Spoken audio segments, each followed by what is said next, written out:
Hello everyone, এমকে Bengali ক্লাসরুমে সবাইকে জানাই স্বাগত। আজকে আমি সপ্তম শ্রেণী বাংলা কার দৌড় কত দূর গল্পের যে সমস্ত অনুশীলনীর প্রশ্ন উত্তরগুলো আছে সেই সমস্ত অনুশীলনীর প্রশ্ন উত্তর নিয়ে আজ আমি আলোচনা করেছি। আশা করছি ভিডিওটা তোমাদের কাছে অনেকটা হেল্পফুল হবে। তো বক না করে তো চলো শুরু করা যাক। সঠিক উত্তরটি নির্বাচন করো। 1.1 উপনিষদে উক্ত চরৈবেতি শব্দের অর্থ এগিয়ে যাওয়া। 1.2 পৃথিবীর যে নিজের কক্ষপথে সূর্যের চারিদিকে ঘোরে তা প্রথম বলে কোপার্নিকাস। 1.3 ভাস্কো দা গামা ছিলেন পর্তুগিজ। 1.4 যে বৈজ্ঞানিক কারণে আপেল দৌড়ায় মাটির দিকে সেটি হলো মাধ্যাকর্ষণ। 1.5 আইনস্টাইন ছিলেন ঊনবিংশ শতাব্দীর মানুষ। 2 দায়ী কী বলেছে? শূন্যস্থান পূরণ করো। এফিট ওড়ার সময় প্রতি সেকেন্ডে ড্যাশবার ডানা ওড়ায় 400। 2.2 গমন শক্তিকে বিচার করতে হয় সবসময় ড্যাশ হিসাবে দৈনিক ওজন মাপ। 2.3 গোবি মরুভূমিতে ড্যাশ নামে এক হরিণ আছে, গ্যাজেলি।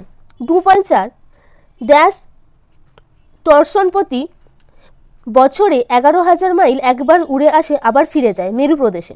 2.5 এটিপি এর পুরো কথাটি হলো অ্যাডিনোসিন ট্রাইফসফেট। নেক্সট 3 দাগে অতি সংক্ষিপ্ত আকারে নিচের প্রশ্নগুলি যথাযথ উত্তর দাও। 3.1 অণুবীক্ষণ যন্ত্রের সাহায্যে দেখা যায় এমন দুটি প্রাণীর নাম লেখো। উত্তর হবে অণুবীক্ষণ যন্ত্রের সাহায্যে দেখা যায় এমন দুটি প্রাণী হলো অ্যামিবা ও প্যারামোসিয়াম। 3.2 শামুক চলে যাবার সময় রেখে যায় জলীয় চিহ্ন, সেটি আসলে কি? শামুক চলার পথে রেখে যাওয়া জলীয় চিহ্ন আসলে তাদের শরীর থেকে খরিত এক প্রকার রস, যা তাদের চলার পথে পিচ্ছিল করে তুলতে সাহায্য করে। 3.3 আমাদের নিজেদের শরীরের মধ্যে একরকম ভাবঘুরে সেল থাকে, সেলটিকে ভবঘুরে বলা হয়েছে কেন? উত্তর ভবঘুরের অর্থ হলো বিনা কাজে যে সর্বত্র ঘুরে বেড়াতে পারে। রক্তের শ্বেতকণিকা নামক সেলটি যেহেতু শরীরের মধ্যে এক জায়গায় থেকে অন্য যে কোনো জায়গায় যেতে পারে তাই একে ভবঘুরে বলা হয়েছে। 3.4 নানা জাতের খরগোশের মধ্যে গতির তারতম্য দেখা যায়। কয়েকটি খরগোশ জাতির নাম লেখো। মেরু খরগোশ, আলাস্কা খরগোশ, তুষার খরগোশ, কালো লেজ খরগোশ, ভারতীয় খরগোশ প্রভৃতি হলো খরগোশের বিভিন্ন জাতির নাম। 3.5 কোনো পতঙ্গ উড়বার সময় তাদের ডানা প্রচণ্ড জোরে নড়ে। তোমার চেনা কয়েকটি পতঙ্গের নাম লেখো। ছবি সংগ্রহ করে খাতায় লাগাও। আমার চেনা কয়েকটি পতঙ্গ হলো ফড়িং, প্রজাপতি, মশা, মাছি, মৌমাছি ইত্যাদি। আর এখানে আমি কোনো রকম ছবি লাগাইনি, তোমরা সেটা খাতায় লাগাতে চাইলে লাগাতে পারো। নেক্সট প্রশ্ন 3.6 কত সামুদ্রিক জীব গা ভাসিয়ে মাইলের পর মাইল পাড়ি দেয়, তবে হিসেব আমরা রাখি না। কয়েকটি সামুদ্রিক জীবের নাম লেখো। কয়েকটি সামুদ্রিক জীবের নাম হলো অক্টোপাস, জেলিফিশ, তিমি, হাঙর, শিল প্রভৃতি। নেক্সট 3.7 রক্ষে এই যে লেখক কোন বিষয়টিকে সৌভাগ্য বলে মনে করেছেন এবং কেন? উত্তর আবির্ভাবের পর থেকে অ্যামিবা আজও স্লেট গতিতে এগিয়ে চলেছে, কখনো তার চলা থামায়নি। এই বিষয়টিকে লেখক সৌভাগ্য বলে মনে করেছেন কারণ চলাই জীবন, থেমে যাওয়ার অর্থ মৃত্যু বা ধ্বংস। 3.1 প্যারামোসিয়াম কিভাবে চলাফেরা করে? অ্যামিবার মতোই একটি এককোষী জীব প্যারামোসিয়ামের শেলের চারিদিকে ছোট ছোট চুলের মতো অসংখ্য গমনাঙ্গ থাকে। এই গমনাঙ্গগুলিকে সিলিয়া বলা হয়। এইসব সিলিয়া যথেষ্ট ব্যবহারের ফলে প্যারামোসিয়াম। 3.9 প্যারামোসিয়াম ছাড়া দুটি এককোষী জীবের নাম লেখো। প্যারামোসিয়াম ছাড়াও দুটি এককোষী জীবের নাম হলো অ্যামিবা, ডায়াটাম। 3.10 তার চলাফেরার ভঙ্গিটি ভারী মজার। কার চলার ভঙ্গির কথা বলা হয়েছে তার মজার কিভাবে? এখানে অ্যামিবার চলার ভঙ্গির কথা বলা হয়েছে। অ্যামিবা নিজের দেহে বা সেল থেকে খানিকটা অংশকে ক্ষণিকে পা হিসেবে এগিয়ে দেয়, তারপর সেটির দিকে সেলের মধ্যেকার প্রোটোপ্লাজমের বাকি অংশকে গড়িয়ে দেয়। এমনি করে মুহূর্তের ক্ষণিক পা বের হয় আর প্রোটোপ্লাজম সেই দিকে বয়ে যায়। এইভাবেই অ্যামিবা অন্তত ধীরগতিতে সামনের দিকে এগিয়ে যায়, যা বেশ মজার বলে মনে হয়। 3.11 গমনে সক্ষম গাছ ও গমনে অক্ষম প্রাণীর নাম লেখো। গমনে সক্ষম একটি গাছ হলো আমাইডোমোনাস এবং গমনে অক্ষম প্রাণীটি হলো স্পঞ্জ প্রবাল। 3.12 কয়েকটি হক জাতীয় পাখির নাম লেখো। কয়েকটি হক জাতীয় পাখির নাম হলো ঈগল, চিল, বাজ, পেঁচা ইত্যাদি। 3.13 আফ্রিকা কি জাতীয় পাখি ওরা ছেড়ে হাঁটার প্রদর্শনী হয়ে উঠেছে? আফ্রিকার ইল জাতীয় পাখি ওরা ছেড়ে হাঁটায় পারদর্শী হয়ে উঠেছে। 3.14 ক্রমবিকাশের পথ পরিক্রমায় ঘোড়ার আঙুলের কোন পরিবর্তন ঘটেছে? ক্রমশের পথ পরিক্রমায় ঘোড়ার আঙুলগুলির বিশেষ পরিবর্তন ঘটেছে। ঘোড়ার পূর্বপুরুষদের খুর ছিল না, তারা হাতে পায়ে 5টা আঙুল বিশিষ্ট প্রাণী ছিল, কিন্তু ক্রমবিকাশের পথ পরিক্রমায় আস্তে আস্তে অন্য আঙুলগুলি অদৃশ্য হয়ে যায়। থেকে যায় শুধু মাঝের আঙুলটি, যাকে আমরা এখন খুর বলে জানি। 3.5 পাঠ্যাংশে রয়েছে এমন একটি নিশাচর প্রাণীর নাম লেখো। পাঠ্যাংশে উল্লেখিত একটি নিশাচর প্রাণী হলো শেয়াল। 4 দাগে রয়েছে টিকা। হিউয়েনসাং। শিবতোষ মুখোপাধ্যায় রচিত কার দৌড় কতদূর প্রবন্ধে হিউয়েনসাংয়ের উল্লেখ রয়েছে। হিউয়েনসাং ছিলেন বিখ্যাত চীনা বৌদ্ধ ভিক্ষুক, পণ্ডিত, পর্যটক এবং অনুবাদক।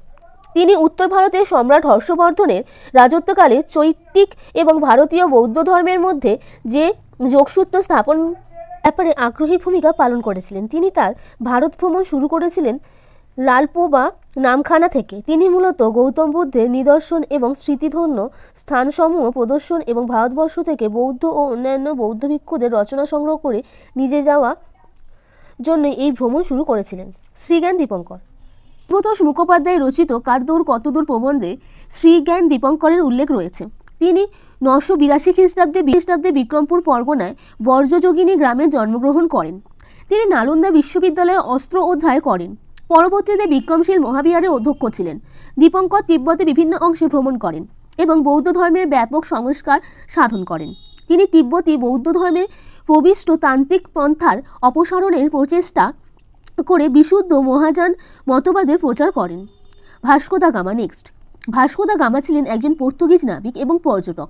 তিনি প্রথম ইউরোপীয় থেকে দক্ষিণ আফ্রিকা ঘুরে জলপথে 1498 খ্রিস্টাব্দে ভারতে কালিকট বন্দরে পৌঁছান। তার ভ্রমণে এশিয়া এবং ইউরোপকে সংযোগ করার সাথে সাথে আটলান্টিক মহাসাগর এবং ভারত মহাসাগরকে সংযোগ করেছিলেন।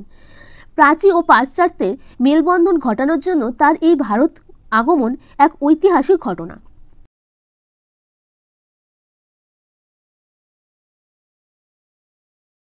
শঙ্করাচার্য কেরল রাজ্যে কালাডি গ্রামে 788 খ্রিস্টাব্দে জন্মগ্রহণ করেন। খুব কম বয়সে তিনি সংস্কৃত সাহিত্য বিভিন্ন শাস্ত্রের জ্ঞান লাভ করেন। তার শিক্ষার মূল কথা ছিল আত্মা ও ব্রহ্মের সমন্বয় সাধন। তিনি সমস্ত ভারতের উত্তর, দক্ষিণ, পূর্ব, পশ্চিম অংশে পায়ে হেঁটে ভ্রমণ করেন ও 4 প্রান্তে 4টি মাঠ স্থাপন করেন। তিনি বহু স্তর রচনা করেছিলেন। নেক্সট প্রশ্ন, 5 দাগের প্রশ্ন। কি বলেছে? নিচের প্রশ্নগুলি উত্তর নিজের ভাষায় লিখতে। 5.1 কি রয়েছে? প্রাণী মাত্রকেই খাবার সংগ্রহ করতে হয়। গাছ কিভাবে না দৌড়ে তার খাবার সংগ্রহ করতে পারে? উত্তর, গাছ সাধারণত ক্লোরোফিলের সাহায্যে সালোক সংশ্লেষ পদ্ধতিতে খাদ্য তৈরি করে। মূলের সাহায্যে গাছ মাটি থেকে খনিজ লবণ মিশ্রিত জল সংগ্রহ করে গাছের সবুজ পাতায় পাঠিয়ে দেয়। তারপর কার্বন ডাই অক্সাইড পাতার উপস্থিত সবুজ ক্লোরোফিল ও সূর্যের আলোর উপস্থিতিতে শর্করা জাতীয় খাদ্য তৈরি করে, আর এইভাবেই গাছ না দৌড়ে তার খাবার সংগ্রহ করতে পারে। 5.2 প্রবন্ধের লেখা জানিয়েছেন যে খাদ্য সংগ্রহের কারণেই প্রাণীরা এক জায়গায় স্থাণু না হয়ে দিকে দিকে পরিভ্রমণ করে। তুমি কি এই মতটিকে সমর্থন করো? তোমার উত্তর সাপেক্ষে যুক্তি দাও। শিবতোষ মুখোপাধ্যায়ের লেখা কার দৌড় কতদূর রচনায় উদ্ধৃতাংশটির মাধ্যমে আমি এই মতবাদটিকে সমর্থন করি। খাবার সংগ্রহের উদ্দেশ্যেই প্রাণীরা এক জায়গার স্থাণু না হয়ে নানা স্থানে পরিভ্রমণ করে। প্রাণীরা শুধুমাত্র খাদ্য সংগ্রহের জন্যই পরিভ্রমণ করে না, এতে তাদের বিভিন্ন কারণ দেখা যায়, যেমন জীবন রক্ষার জন্য, এক স্থান থেকে অন্য স্থানে বাসস্থানের জন্য, বংশ বিস্তারের জন্য বিভিন্ন স্থানে পরিভ্রমণ করতে হয়। এমনকি প্রাণীরা তাদের নিজেদের খাদ্য নিজেরা তৈরি করতে পারে না, তাদেরকে খাদ্য খোঁজার জন্য পরিভ্রমণ করতে হয়। তাই লেখকের এই মতামতটি আমার সহমত রয়েছে। 5.3 গমনাগমনের প্রাকৃতিক মধুর্যতা আমাদের চোখে পড়ে সাধারণত উচ্চতম প্রাণীর মধ্যে। পাঠ্যাংশে উচ্চতার প্রাণীদের গমনাগমনের মাধুর্য কিভাবে প্রতিফলিত হয়েছে তা আলোচনা করো। শিবতোষ মুখোপাধ্যায়ের লেখা কার দৌড় কতদূর রচনায় লেখক নানা উচ্চতার প্রাণী যেমন চিতা, নেগড়ে, গ্যাজেলি, হরিণ, কুকুর এদের গমন পদ্ধতির বর্ণনা দিয়েছিলেন। এইসব প্রাণীদের দ্রুততার সঙ্গে তাদের গমনভঙ্গিও বিচিত্র। 30 পাউন্ড ওজনের চিতা দৌড়ায় ঘন্টায় 70 মাইল, অথচ নেগড়ে চিতা সম ওজনের হওয়া সত্ত্বেও ঘন্টায় 36 মাইল দৌড়ায়। হিপো 1800 পাউন্ড ওজন নিয়ে ঘন্টায় 20 থেকে 30 মাইল যেতে পারে। আবার গ্যাজেলি হরিণ 80 পাউন্ড ওজন নিয়ে ঘন্টায় 60 মাইল দৌড়াতে পারে। কেউ পায়ের সাহায্যে, কেউ ডানা ভর করে, আবার কেউ পাখনা ব্যবহার করে মাইলের পথ ছুটে চলেছে, ওড়ে বা ভেসে বেড়ায়। এইসব প্রাণীদের গমনের কৌশল ও গতিবেগ শারীরিক গঠন অনুযায়ী বৈচিত্র্যে পরিপূর্ণ। 5.4 এ পথে আমি যে গেছি রবীন্দ্রসঙ্গীতের অনুষাঙ্গিক পাঠ্যাংশে কোন প্রসঙ্গ ব্যবহৃত হয়েছে? শিবতোষ মুখোপাধ্যায়ের লেখা কারদৌড় কতদূর রচনায় লেখক বিভিন্ন প্রাণীর বৈচিত্র্যের কথা বলতে গিয়ে বাগানের শামুকের প্রসঙ্গ এনেছেন। শামুক তাদের মাংসল পা দিয়ে চলে। তারা চলার সময় একটি জলীয় পদচিহ্ন রেখে যায়। এই পদচিহ্ন রেখে কি মনে হতে পারে তা কৌতুকের সুরে জানাতে গিয়ে তিনি রবীন্দ্রসঙ্গীতের প্রসঙ্গ ব্যবহার করেছেন। 5.5 এরকম মনে করলে ভুল হয়। কোন দুটি বিষয়ের ভুল সাপেক্ষে এমন মন্তব্য করা হয়েছে?